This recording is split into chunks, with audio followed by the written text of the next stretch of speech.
आज गणित के आरंभ से मुख्य पॉइंटों के बारे में हम चर्चा करेंगे। देखिए, गणित में जो है जो संख्याएं हैं उसे 10 संकेतों से हम उसको अंकित करते हैं, जो दार्शनिक प्रणाली कहते हैं। दार्शनिक प्रणाली के अंतर्गत 10 अंक होते हैं। वो अंक कौन है? 1 2 3 4 5 6, जिसे अरबिक न्यूमरल्स भी हम कहते हैं। तो ये संख्या पद्धति में वास्तविक संख्या क्या है कि पूर्ण संख्या, प्राकृत संख्या और परिमेय संख्या के सम्मिलन को, समुच्चय को हम वास्तविक संख्या कहते हैं। आइए हम चर्चा करेंगे वास्तविक संख्या के अंतर्गत आने वाले सभी संख्याओं को। सबसे पहले हमारा आ जाता है प्राकृत संख्या। हम प्राकृत संख्या किसे कहते हैं? देखिए, ये जो वास्तविक संख्या के अंतर्गत में सबसे पहले हम तो दार्शनिक प्रणाली में, दार्शनिक प्रणाली होती है। दार्शनिक प्रणाली में 10 अंकों को उनके संकेतों में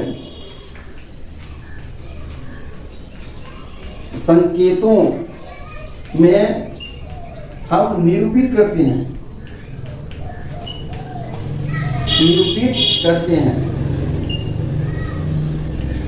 ये संकेत कौन है? ये संकेत जो अंक है, ये 10 ये अंक है 1 2 3 है, 1 2 3 4 5 6 7 8 9 और 10।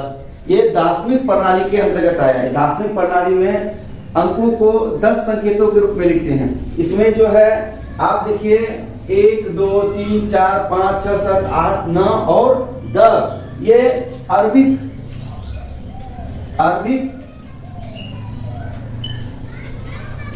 न्यूमेरल्स भी कहते हैं। इन 10 संकेतों को, 10 अंकों को हम अरबिक न्यूमेरल्स भी कहते हैं। ये अरबिक न्यूमेरल्स में 1 2 3 4 5 6 7 8 9 10 आता है। देखिए, इसमें जो है अब संख्याओं में, संख्या क्या है? गिनती के अंकों को हम संख्या कहते हैं। संख्याएं कई प्रकार की होती है। तो ये जो वास्तविक संख्या है, सबसे पहले जिसे हम लिख सके वो वास्तविक संख्या है। वास्तविक संख्या के अंतर्गत पूर्ण संख्या, पूर्णांक संख्या और परिमेय संख्या। तो आइए हम जानते हैं पूर्ण संख्या कौन है, प्राकृत संख्या किसे कहते हैं और परिमेय संख्या किसे कहते हैं। आप हमारे पिछले वीडियो में देखे होंगे, जो है पूर्ण संख्या, प्राकृत संख्या के विषय से संबंधित उनकी परिभाषाओं। सबसे पहले हम आते हैं प्राकृत संख्या। प्राकृत संख्या गिनती की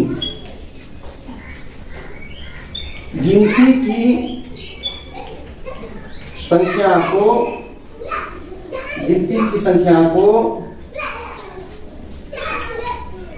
प्राकृत संख्या कहते हैं। जिस संख्या को हम गिन सकें प्राकृत संख्या कहते हैं।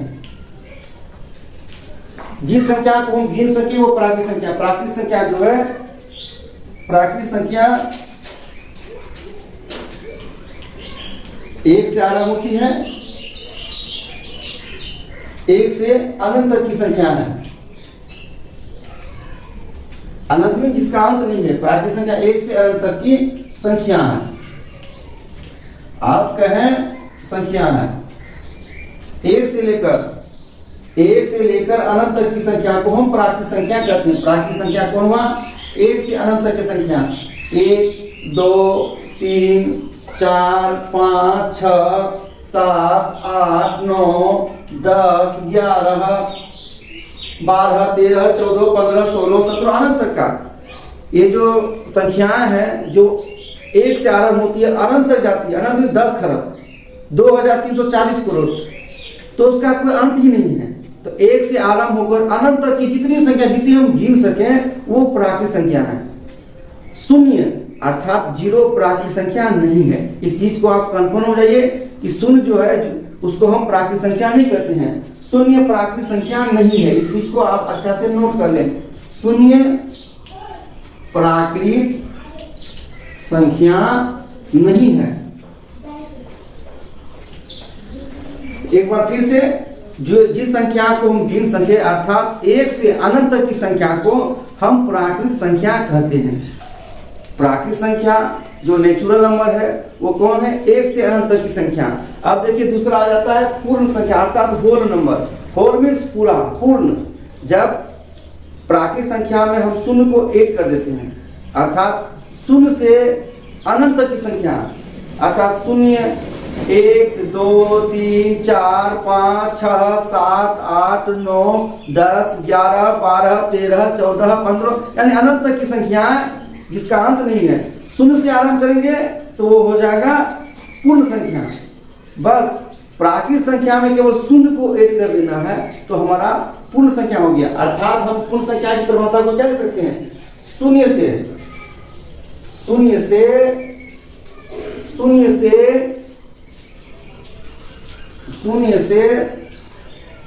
अनंत तक की संख्या, शून्य से अनंत तक की संख्या को पूर्ण संख्या अर्थात होल नंबर कहते हैं। पूर्ण संख्या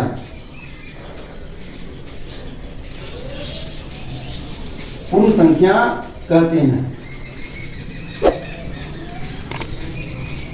पूर्ण संख्या कौन हुआ? 0 1 2 3 4 5 6 7 8 9 10 11 12 अनंत तक। सीधी सी बात है, प्राकृत संख्या में जब हम शून्य को मिला दिए, जीरो को मिला दिए, वो पूर्ण संख्या हो गया। होल नंबर बिगिंस शून्य, जीरो। होल नंबर जीरो से आरंभ होती है और कहां जाती है? अनंत तक। The groups of number when begins शून्य, जीरो। ओके, ये हो गया आपका पूर्ण संख्या। अब हम जाएंगे वास्तविक संख्या में। वास्तविक संख्या में क्या हो जाएगा? पूर्ण संख्या और प्राकृत संख्या का ऋणात्मक मान। अर्थात हम वास्तविक संख्या किसे कहेंगे? प्राकृत संख्या का धनात्मक मान, प्राकृत संख्या का ऋणात्मक मान और शून्य को मिला के जो समूह बनता है वो हो जाता है वास्तविक संख्या। वास्तविक संख्या क्या है? पूर्ण संख्या और प्राकृत संख्या का ऋणात्मक मान अर्थात -1, -2, -3, -4, -5 यानी अनंत तक माइनस वाले, और शून्य और +1, +2, +3, +4, +5 ये सारा मिलाकर जो समूह बनेगा वो हो जाएगा वास्तविक संख्या। वास्तविक संख्या क्या है? पूर्ण संख्या, प्राकृत संख्या और प्राकृत संख्या के ऋणात्मक मान का समूह। अब हम आएंगे पूर्णांक में। पूर्णांक अर्थात इंटीग्रल्स। इंटीग्रल्स क्या है? जब प्राकृत संख्या में शून्य को मिला दें और प्राकृत संख्या के ऋणात्मक मान को मिला दें, माने पूर्णांक एक समूह है, एक ग्रुप है किसका? प्राकृत संख्या, उसका ऋणात्मक और शून्य का। तो हम लिखेंगे संख्याओं का वह समूह, संख्याओं का वह समूह बोलिए या समुच्चय बोलिए, समूह अर्थात ग्रुप। संख्याओं का वह समूह जिसमें प्राकृत संख्या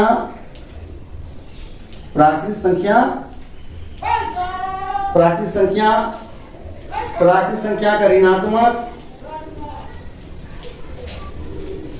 प्राकृत संख्या का ऋणात्मक मीन्स निगेटिव, ऋणात्मक तथा शून्य को पूर्णांक कहलाता है। पूर्णांक कहलाता है। देखिए पूर्णांक में क्या क्या आ गया? पूर्णांक में शून्य आ गया, पूर्णांक में प्राकृत संख्या आ गया और प्राकृत संख्या ऋणात्मक माना गया। तो प्राकृत संख्या के बाद हमने क्या बताया? 1 से अनंत तक की संख्या है और फिर 1 से अनंत तक की संख्या जिसमें नेगेटिव है, यानी ऋणात्मक संख्या और शून्य। आप ऐसे भी कर सकते हैं कि पूर्ण संख्या माने शून्य से लेकर अनंत तक की संख्या और प्राकृत संख्या माने 1 से आरंभ होने वाली संख्या का ऋणात्मक मान माने -1, -2, -3। पूर्ण संख्या और प्राकृत संख्या का ऋणात्मक मान का जो समुच्चय होगा, जो ग्रुप होगा, वो क्या कहलाएगा? पूर्णांक कहलाएगा। पूर्णांक एक समूह है जिसमें क्या होता है? जिसमें पूर्णांक में पूर्ण प्राकृतिक संख्या शामिल होता है, -1, -2, -3, -4, -5 इस तरह जाएगा, फिर 0 हो जाएगा, फिर +1, +2, +3, +4, +5 इस तरह करके अनंत तक जाएगा। माइनस में भी अनंत तक जाएगा, प्लस में भी अनंत तक। ये जो जितनी भी संख्या, चाहे पूर्ण संख्या भी एक तरह का पूर्णांक है, प्राकृतिक संख्या भी एक तरह का पूर्णांक है, माइनस वाले संख्या वो भी एक तरह का पूर्णांक है, शून्य भी पूर्णांक है। माने पूर्णांक एक ग्रुप है, एक समूह है, किसका? पूर्ण संख्या का और प्राकृतिक संख्या के ऋणात्मक मान का। पूर्णांक संख्याओं को जेड से सूचित किया जाता है। ये पूर्णांक है, इनको हम जेड से सूचित करते हैं। जेड एक संकेत है पूर्णांकों का। अब देखिए, ये हमारा पूर्ण संख्या हमने जान लिया, प्राकृतिक संख्या जान लिया, दार्शनिक प्रणाली में जान लिया, पूर्णांक जान लिया। अब हम चलते हैं सम संख्या। सम संख्या क्या है? तो सम संख्या देखिए, अब आप सम संख्या के बारे में जानने के लिए आप स्पष्ट जिस संख्या को हम 2 से विभाजित कर सकें, माने जिसका बराबर हम 2 टुकड़ा कर सके, वो सम संख्या हो जाएगा। ये हमारा तीसरा परिभाषा, चौथा हो जाता है सम संख्या। सम संख्या यानी इवेन नंबर, इवेन नंबर। तो सम संख्या को संख्या इवेन नंबर। तो ये जो सम संख्या क्या है, वो सम संख्या किसे कहते हैं? जिस संख्या को हम 2 से विभाजित कर सकते हैं, अर्थात वे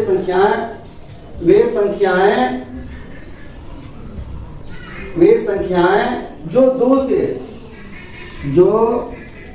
2 से पूरी विभाजित हो जाए, पूरी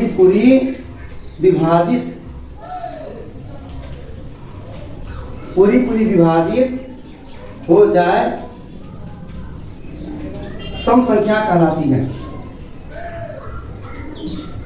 सम संख्या कहलाती है। आप देखिए, जो संख्या 2 से पूरी विभाजित हो जाएगा वो सम संख्या है।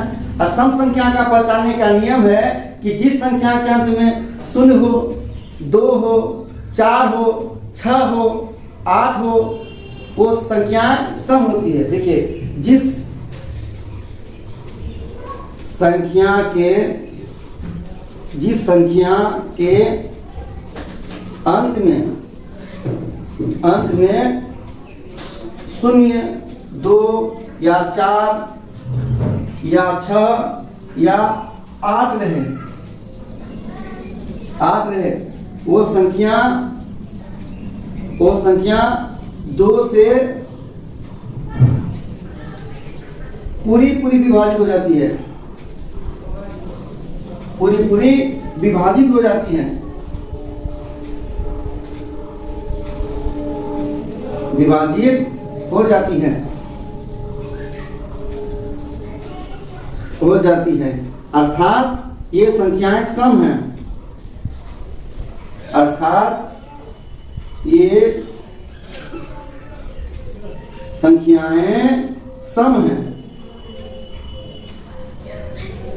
तो पहचानने के लिए हम लोग सीख गए, जिस संख्या के अंत में 0 हो, 2 हो, 4 हो, 6 हो या 8 हो, वो संख्याएं सम संख्या होगी। सम संख्या यानी जो 2 से पूरा विभाजित हो जाए, वो सम संख्या है। सम संख्या को पहचानने का भी नियम जान लिए।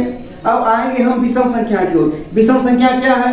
तो वो संख्या जो 2 से पूरी विभाजित ना हो, 2 से विभाजित करने पर वो संख्या में शेष के रूप में कोई संख्या बच जाए, वो हो जाएगा आपका विषम संख्या। विषम संख्या को हम ओड नंबर भी कहते हैं। विषम संख्या जो है उसको हम ओड नंबर भी कहते हैं। आप देख लीजिए, सम संख्या के बारे में हम जान लिए कि जो संख्या 2 से पूरी विभाजित हो जाए तो सम है। सम को पहचानने का नियम है कि सम संख्या का अंत में 0 होगा या 2 होगा या 4 होगा या 6 होगा या 8 होगा। अब वही विषम संख्या जो है, अगला है विषम संख्या। विषम संख्या अर्थात ओड नंबर। ओड नंबर का विषम संख्या का परिभाषा क्या हो जाएगा? वे संख्या जो 2 से पूरी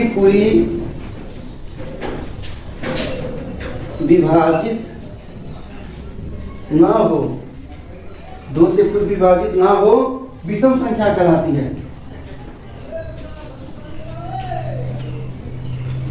संख्या कहलाती है। देखिए, विषम संख्या को पहचानने का नियम क्या है? पहचानने का नियम, जिस संख्या के अंत में, जिस संख्या के अंत में 1, 3, 5, 7 या 9 रहे, वह संख्या विषम होती है। विषम होती है। देखिए, स्पष्ट है, जिस संख्या के अंत में 1 रहे, 2 रहे, 3 रहे, 5 रहे या 9 रहे, वो विषम संख्या होगी, क्योंकि वो 2 से पूरी विभाजित नहीं होगी। और जिस संख्या के अंत में 0 हो, 2 हो, 4 हो, 6 हो, 8 हो, वो संख्या सम होगी और वो 2 से पूरी विभाजित हो जाएगी। अब हम चलते हैं अगला, भाज्य संख्या।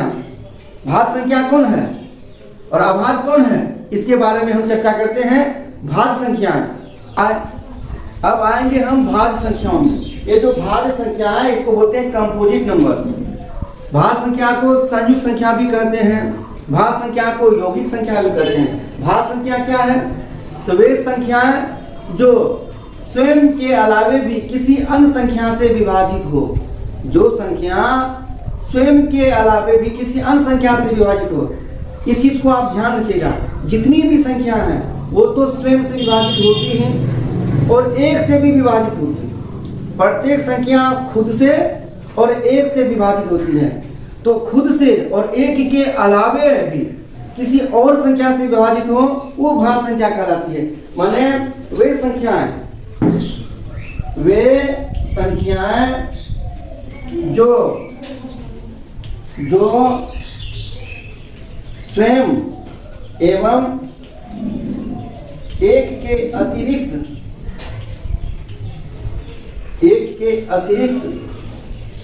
भी किसी अन्य संख्या से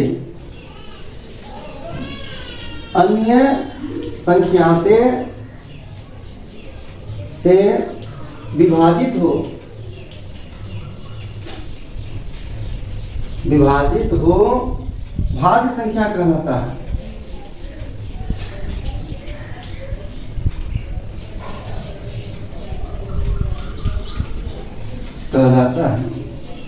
देखिए, भाज्य संख्या क्या होगा? जो स्वयं के अलावे भी किसी अन्य संख्या से विभाजित हो।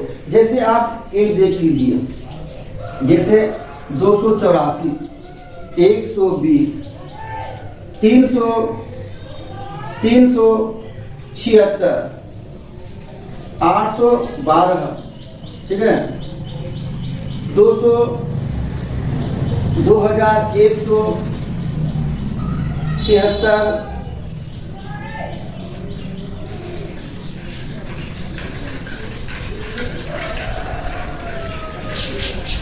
2172, ये जितनी संख्या है ये अपने अलावे दूसरे से भी विभाजित होती है, इसलिए ये भाज्य संख्या होगी। भाज्य संख्या वो है जो स्वयं और 1 के अतिरिक्त भी अन्य संख्या से विभाजित हो जाए, वो भाज्य संख्या। भाज्य संख्या को हम संयुक्त संख्या भी कहते हैं, भाज्य संख्या को हम यौगिक संख्या भी कहते हैं। देखिए, भाज्य संख्या जो है वो हमेशा 1 से बड़ा होगा। 1 ना तो भाज्य है ना तो अभाज्य है। अब हम आते हैं अभाज्य संख्या में। अभाज्य संख्या क्या है? जो भाज्य नहीं है वो अभाज्य है, जो भाज्य नहीं है वो अभाज्य है। अर्थात वो संख्या जो केवल स्वयं से या 1 से विभाजित हो, माने किसी और से विभाजित ना हो, वो अभाज्य हो जाएगा। अभाज्य संख्या, इसको हम अंग्रेजी में बोलते हैं प्राइम नंबर। प्राइम नंबर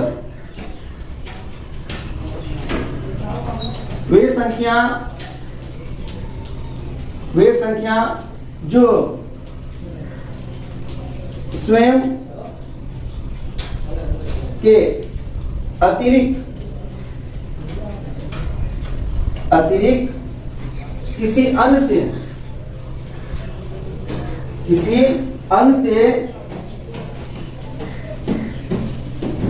से विभाजित ना हो आभास संख्या कहलाती है।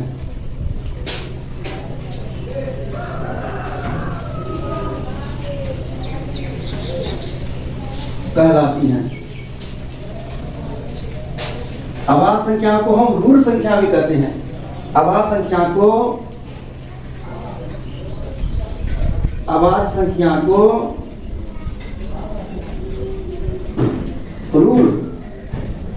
ऋण संख्या भी कहते हैं। ऋण संख्या भी कहते हैं। ध्यान देने योग्य बात है, जो संख्या स्वयं के अलावा एक से तो विभाजित होगा नहीं, स्वयं से तो होगा नहीं, इसके अलावा किसी से विभाजित ना हो वो हो जाएगा अभाज्य, और जो इस किसी और से विभाजित हो जाएगा वो हो जाएगा अभाज्य। तो अभाज्य में आप जो है कौन हो जाएगा, जैसे आप एग्जाम्पल में ले लीजिए, ये दो किसी से विभाजित होता है, 3, 7, 5, 11, 13, 17, 19, 23, 29, 31, ये जो संख्या है ये किसी भी संख्या से विभाजित नहीं होती है। ये हो गया आपका अभाज्य।